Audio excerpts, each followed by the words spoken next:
Hi friends, welcome to Vicky's mini world YouTube channel.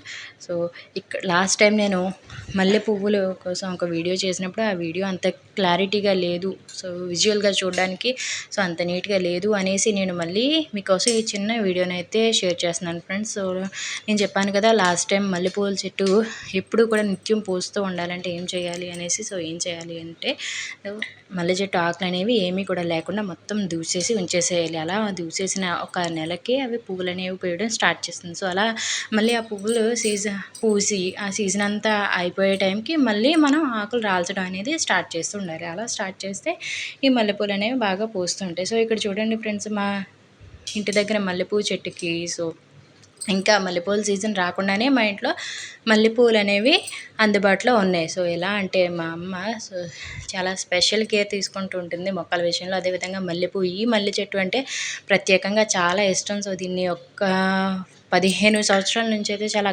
జాగ్రత్తగా కాపాడుకుంటూ వస్తుంది. సో ఇంట్లో ఎన్ని ఫంక్షన్స్ జరగనివ్వండి, ఎంత హడావుడి జరగనివ్వండి, సో ఈ మొక్కకు మాత్రం అసలు ఏమీ కూడా చిన్న డ్యామేజ్ కూడా జరగకుండా చూసుకుంటుంది. అంతలా జాగ్రత్త చేసుకుంటూ వస్తుంది.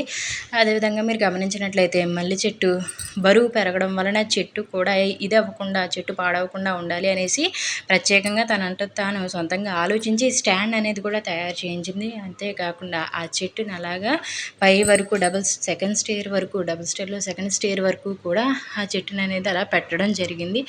సో ఇదే విధంగా, ఎందుకంటే కిందన పువ్వులు కోసుకోవచ్చు, మధ్యలో మనం కోయలేం కదా. సో అందుకే అక్కడ పువ్వులు రాకుండా అలా ఉండేలాగా ప్లాన్ చేసింది. మళ్ళీ సెకండ్ స్టేర్కి అందే విధంగా తను అక్కడ సెట్ చేసింది. ఇదంతా కూడా ఇంకా ఈ చెట్టుని ఇలా నిలబెట్టడానికి ప్రత్యేకంగా చిన్న చిన్న క్లాంప్స్ లాంటివి కూడా తెప్పించి సో అంతలా చేయడం జరిగింది. Thank you friends.